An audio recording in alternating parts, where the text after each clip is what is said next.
अस्सलाम गाइस, मैं हूं आपका host doctor Bilal and you are watching my channel. यार आज बड़ा ही ज़बरदस्त टॉपिक में बात करने वाला हूं। कपल्स के लिए जो न्यूली मैरिड कपल है या वो कपल है कि जो जिनके घर में बेटियां ज़्यादा हैं या वो बेटे की तवक्कुल रखते हैं या वो बेटे की कोशिश कर रहे हैं। तो इस वीडियो को ध्यान से सुनिएगा। अगर आप बेटा पैदा करना चाहते हैं तो उसके कुछ देखो, बेटा पैदा करना तो अल्लाह के हाथ में है, वो कुदरत तो ठीक है, लेकिन साइंस इसके बारे में क्या कहती है मैं सिर्फ वो बता रहा हूँ आपको, ठीक है। बाकी बेटा देना या बेटी देना वो तो अल्लाह के हाथ में है, वो उसके फैसले हैं। लेकिन आपको अपनी तरफ से तो पूरी कोशिश करनी चाहिए ना, बाकी अल्लाह पे छोड़ना चाहिए। तो बेटा पैदा करने की कुछ जो है वो लेवल्स हैं, कुछ रूल्स हैं, कुछ स्टेप्स हैं। पहला स्टेप ये है कि जब भी आप अपनी बीवी के साथ सेक्स कर रहे हैं तो एक चीज़ का आपने ध्यान रखना है कि सेक्स करने से पहले आपने मेल की बात कर रहा हूँ, यहाँ पे हस्बैंड की बात कर रहा हूँ। मैं हस्बैंड और वाइफ का नाम लूँगा। Husband is male, wife is female, ठीक है। लड़का लड़की का नाम नहीं लूँगा, किसी और का नाम नहीं लूँगा, क्योंकि हस्बैंड वाइफ का ही बेबी होना चाहिए जो जायज़ संबंध है। तो जो हस्बैंड है उसको कम से कम 1 महीना पहले मास्टरबेशन या सेक्स या इजैकुलेशन से परहेज़ करना चाहिए, ठीक है? ये याद रखना है। नंबर 2, दूसरा, जब आप सेक्स करने लगोगे हस्बैंड वाइफ आपस में, तो आपने क्या करना है कि जो वाइफ का जो ओवुलेटरी डे है ना 14, 14वाँ दिन, अ, वो बनता है मेंस्ट्रुअल साइकिल जब स्टार्ट होती है तब से लेकर उसके बाद 14वें दिन पे आपने सेक्स करना है, ठीक है। अगर एक औरत की मेंस्ट्रुअल साइकिल स्टार्ट हुई है पहली को, ठीक है, फर्स्ट को, तो उसने फिर 14 को सेक्स करना है। अगर एक औरत की मेंस्ट्रुअल साइकिल स्टार्ट हुई है 8 को, तो उसने फिर 22 को या 23 को सेक्स करना स्टार्ट करना है, ठीक है। तो उसको कहते हैं 14th डे ऑफ ओवुलेशन। इस 14th डे ऑफ ओवुलेशन को बेस्ट डे माना जाता है कि इस दिन बेटा पैदा होने के लिए हायर चांसेस होते हैं, ठीक हो गया। अब आते हैं स्टेप नंबर 3 पे। स्टेप वाले 3 पे जो इम्पोर्टेंट बात ये है कि औरत की पोजीशन। पोजीशन ये है कि औरत लेटी होनी चाहिए, ठीक है। और औरत की कमर के नीचे आप कोई सरहाना रख दो, ताकि उसकी जो पेल्विस है या उसकी जो हिप है वो थोड़ी सी ऊपर हो जाए। तो मर्द ने दोनों टांगों के बीच में आना है, इसको कहते हैं मिशनरी पोजीशन।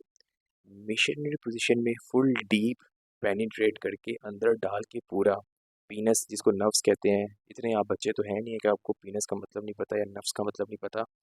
तो मैं वो घटिया वर्ड्स नहीं बोलना चाहता जो आम रूटीन में गाली में बोले जाते हैं। तो आप समझ लें, अगर पीनस का मतलब नहीं पता तो जाके नेट पे गूगल पे सर्च कर लो, ठीक है।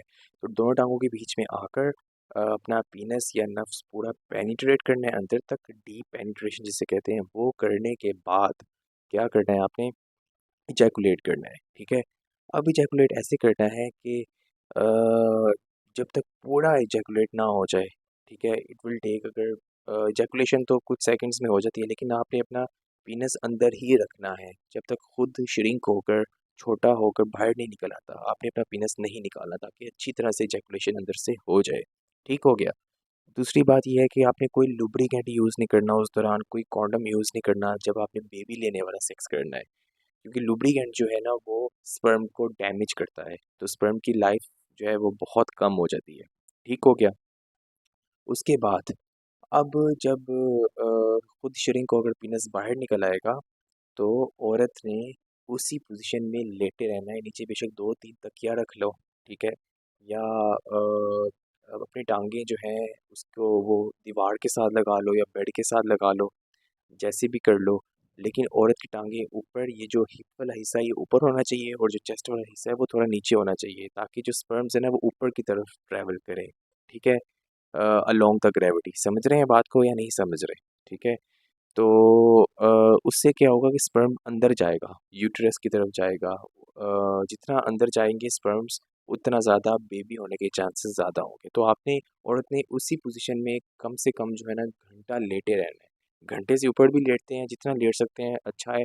मिनिमम घंटा, मैक्सिमम 2 घंटे आपने लेटना है उसमें। तो इसमें आपके चांसेस जो है बहुत ज़्यादा बढ़ जाएंगे। ये आपको मैंने 3 स्टेप्स जो बताए हैं, इस पे तो आपने अमल करना है।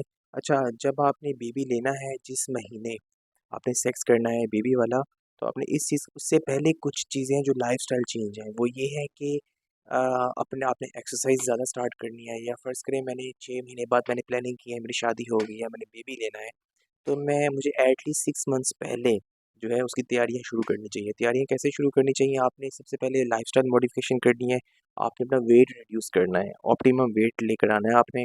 आपका पेट का फैट या बॉडी का फैट कम हो, जितना आपका बॉडी का फैट कम होगा, आपकी स्पर्म के लाइफ़स्टाइल या स्पर्म की जो हेल्थ है उतनी बेहतर होगी। सेकंड चीज़ इज़ दैट आपने फैटी एसिड्स जो हैं ओमेगा फैटी एसिड्स उसका इंटेक ज़्यादा करना है, जिसको फ़िश ऑयल कहते हैं या कॉड लीवर ऑयल कहते हैं, उसका आपने इंटेक ज़्यादा करना है। दिन में 2 या 3 बार वो कैप्सूल्स खाने हैं, ठीक है?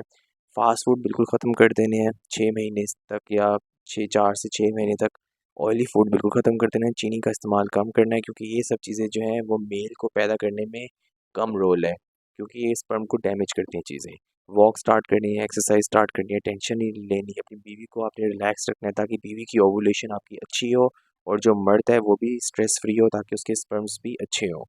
तो यार हम जो बच्चा बेटा पैदा कर रहे हैं वो एक इंसान की औलाद है, ठीक है? वो कोई खोते की औलाद नहीं है, वो कोई जानवर की औलाद नहीं है कि आप ऐसे ही जो है बगैर प्लानिंग के टांगे खोल के अंदर घुसा के बच्चा पैदा कर दो कि भाई बच्चा पैदा हो गया।